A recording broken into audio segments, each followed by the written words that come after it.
It's Powerback time on the Gutsy Podcast, your 20-minute boost to reclaim and refocus your energy. Get ready to have bursts of clarity, a boost of confidence, and the practical steps you need to make gutsy moves forward. You've got big things to do, so let's get your power back.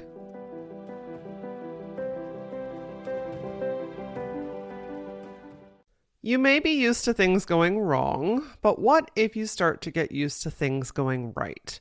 Look, I know, if you have lived a life or a season where things just seem to always go sideways or wrong or against your favor, and especially if this has been going on for quite some time, you've likely built the belief and expectation that nothing is ever going to go your way.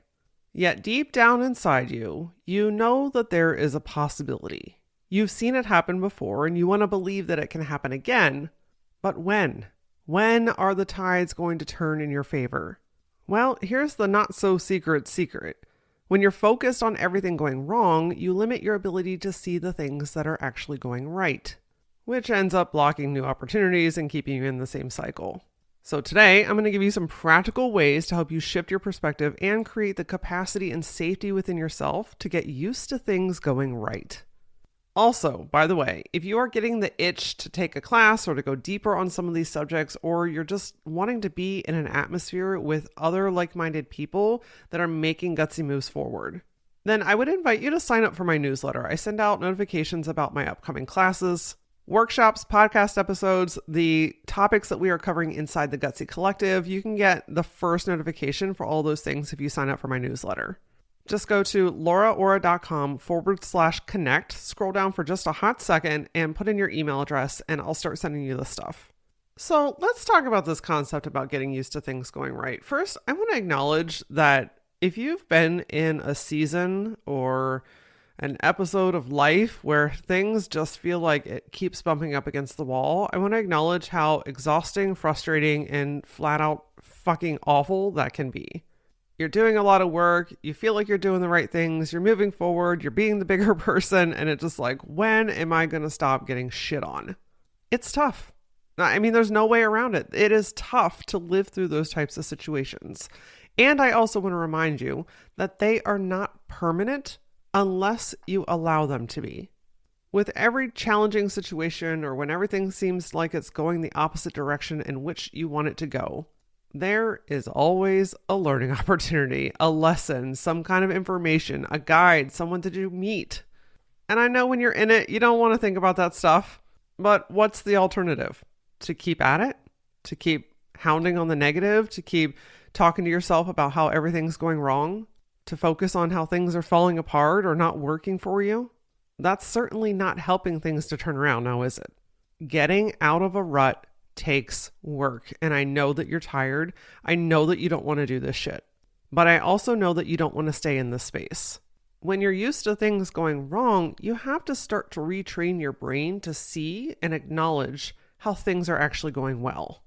And what's really interesting is that our brains are actually kind of wired to find the negative. Your brain, specifically your subconscious mind's job is to keep you safe. So it wants to find all these negative things so that it can do its job to keep you safe, to keep you still, and keep you in place. And while that is fantastic if a bear is in front of us or there's oncoming traffic that's headed our way, it's a shit skill to have when you're sending an email or applying for a job or going to have a conversation with someone.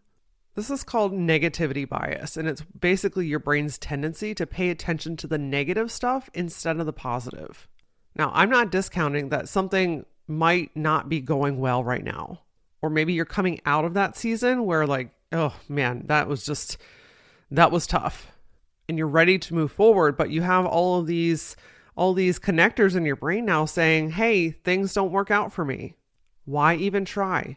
Maybe I should just deal with things the way that they are. It's never going to work out, so I'm not going to put any effort into it. Yet deep down inside, you know that there is something more for you. You want to try. You want to succeed. You want to do and feel better.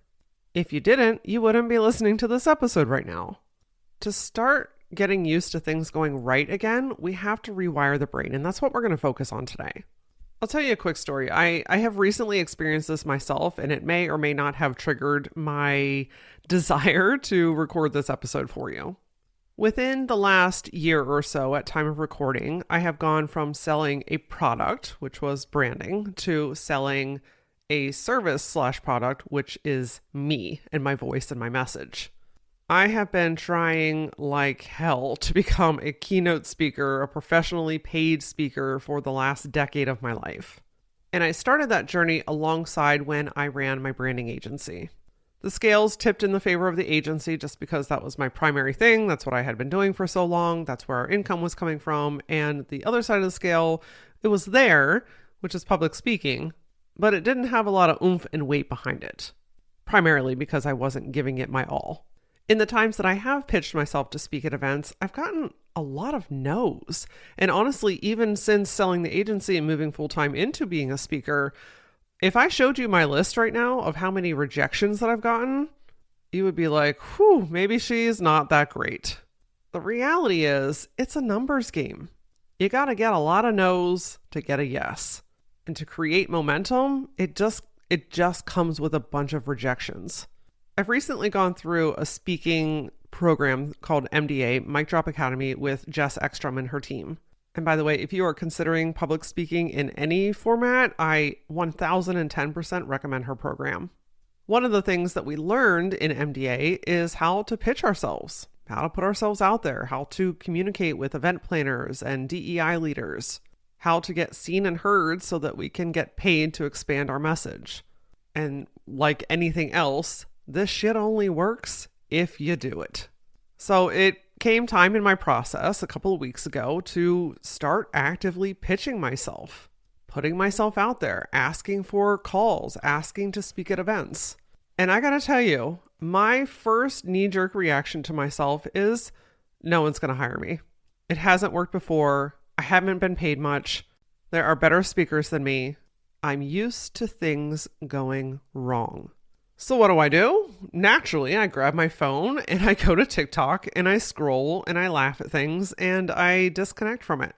And about 10 minutes into scrolling, I got this like punch in the gut that was like, Laura, are you going to be a speaker or are you not?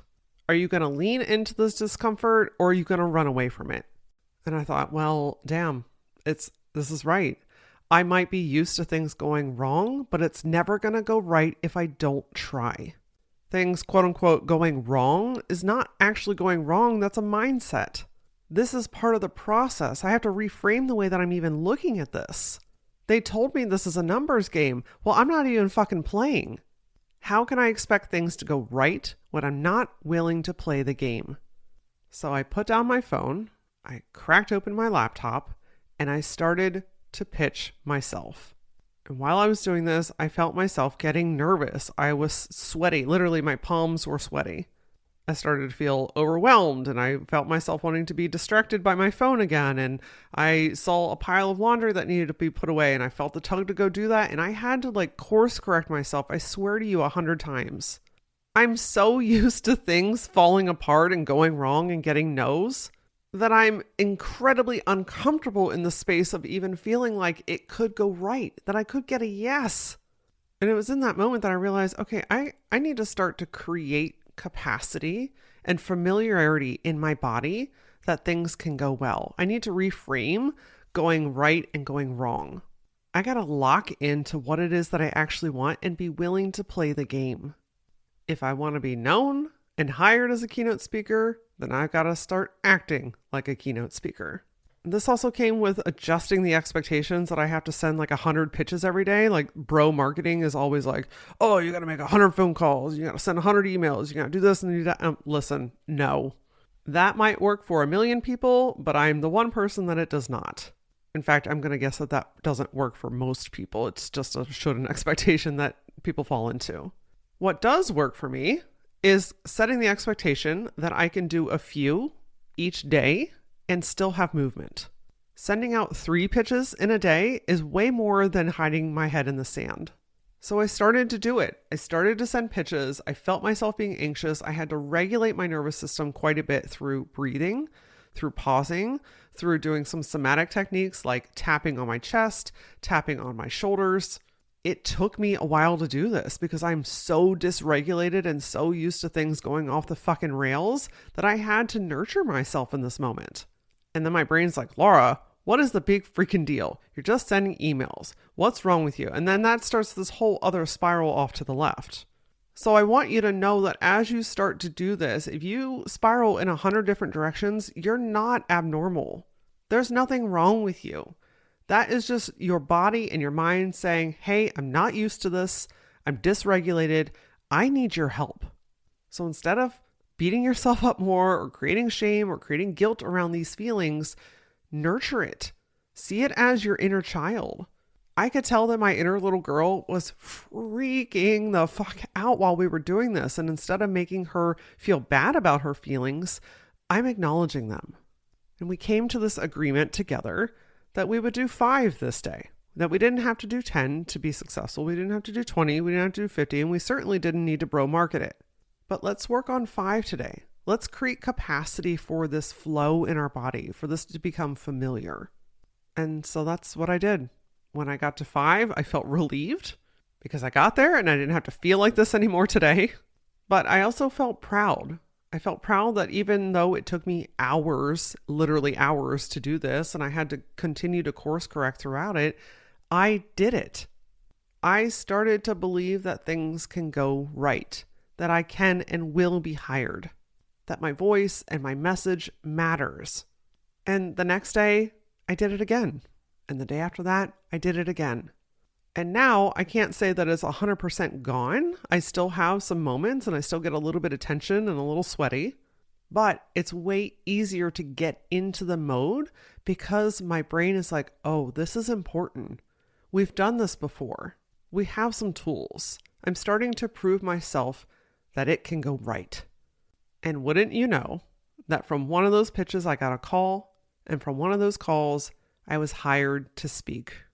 I just proved to myself that things can and will and are going well. I share this story with you because 1, it's real, and it shows up in all different forms and facets of your life. But 2, I also wanted you to see, hear, and understand all the different emotional and physical things that happened during this. We often look at tools and techniques and other people and be like, oh, well, that's easier for them. Or, I've got all these other things going on. When the reality is we're all experiencing different levels of thoughts, feelings, and emotions. It's never a straight line. In 40 years, I have yet to meet a person that has gone through something or learned a lesson or grown and expanded, and they did it in a straight ass line. We are humans and we have human experiences, which comes with thoughts, feelings, and emotions that we all collectively feel, but often in silence. That's part of my message. That's part of why I talk about this shit, is to humanize all the shit that we're all thinking and feeling, but don't have the space, capacity, or the people around us to be able to share it with. My goal today is to not only humanize and inspire you through this, but also to give you some practical tools and methods to be able to start to create capacity within yourself. Now, you may have picked up on a few things that I shared during my story, but I've got a couple of bullet points that I want to really hone in on. And the first one is acceptance. Acceptance that not everything is going to go 100% your way 100% of the time. We create this expectation that it's got to be all or nothing, perfect or none.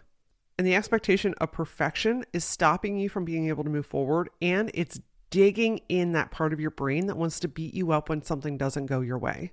When you accept that this is part of the process, it helps to normalize the tough and disappointing moments. And you can switch to say, okay, what am I learning from this? What am I gathering from this? And just because it's going wrong this time doesn't mean it's always going to. Perfection is the name of the game here, my friend.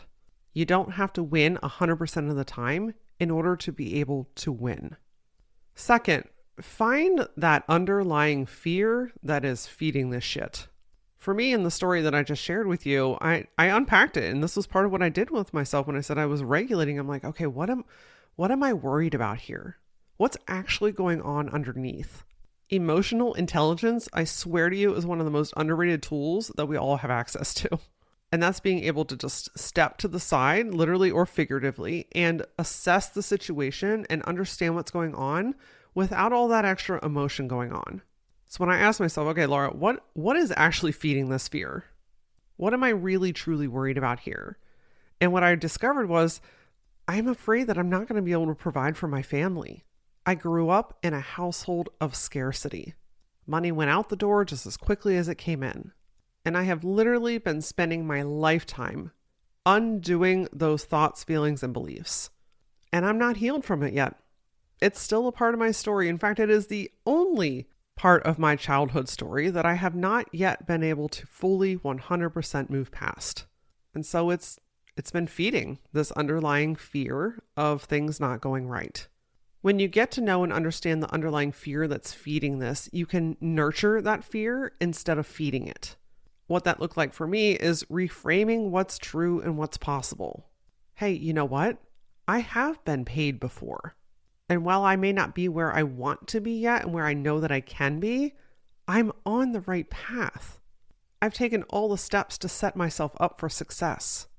Not only am I going to be able to care for my family, but I'm going to be able to pass it forward, supporting causes and organizations that are important to me, filling into a philanthropy role. I have to trust that that is an option. So find your underlying fear and reframe what it means to you today. This catch and shift technique is what helps you to be able to reground and be able to move forward towards the thing that you want instead of away from it. Next, notice your avoidance.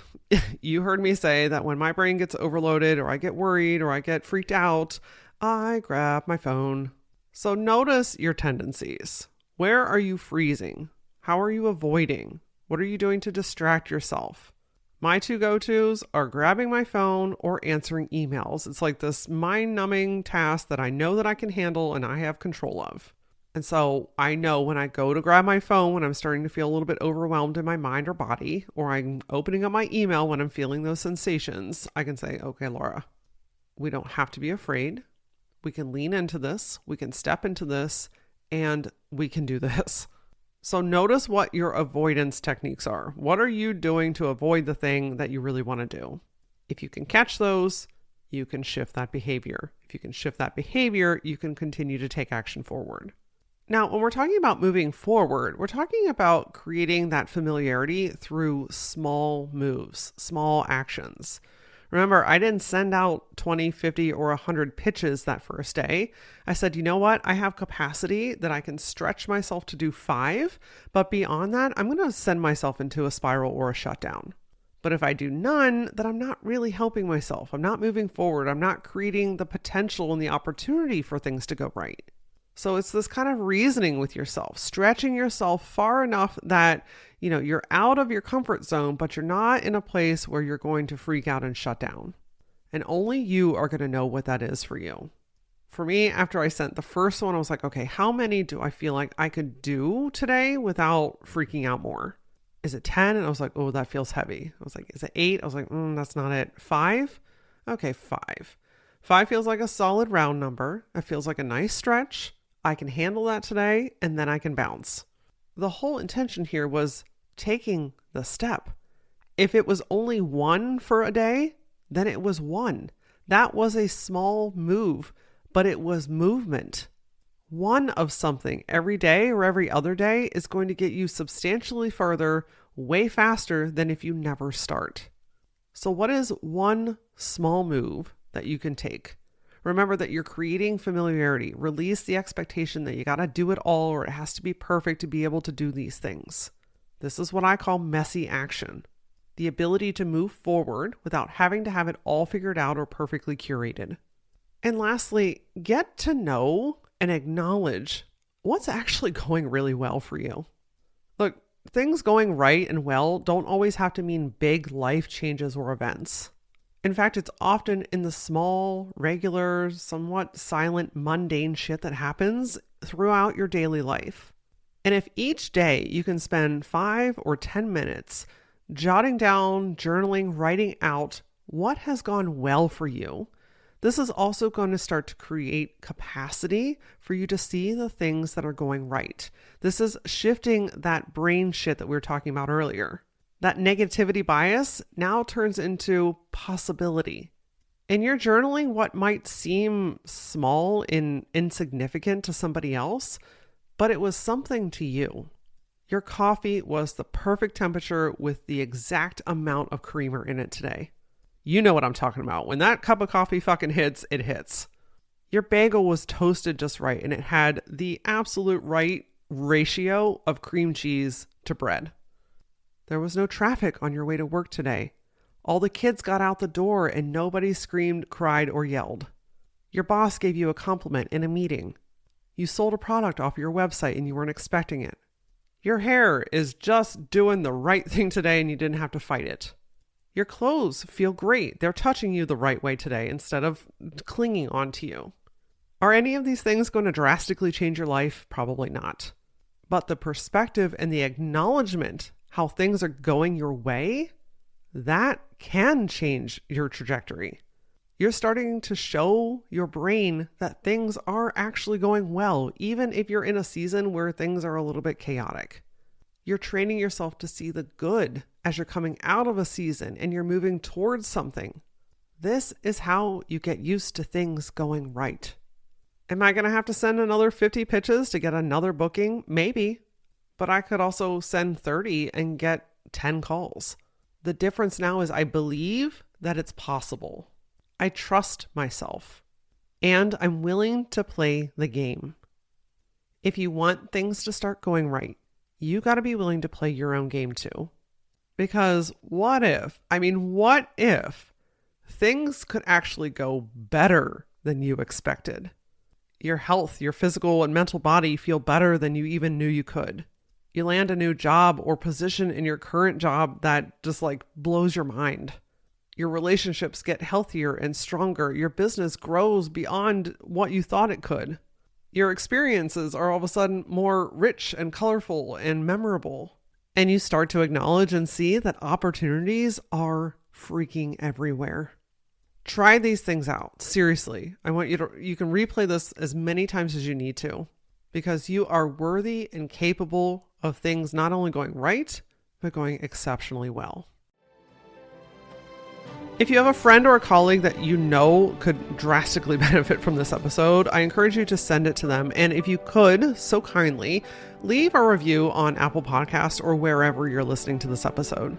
Your words and experience help other potential listeners know what to expect, and it helps us to reach more women like you. Come connect with me on social as well. We have lots of fun over there through reels and short messages. I am at that Laura Aura on all platforms. And as always, until I see you next time, stay gutsy.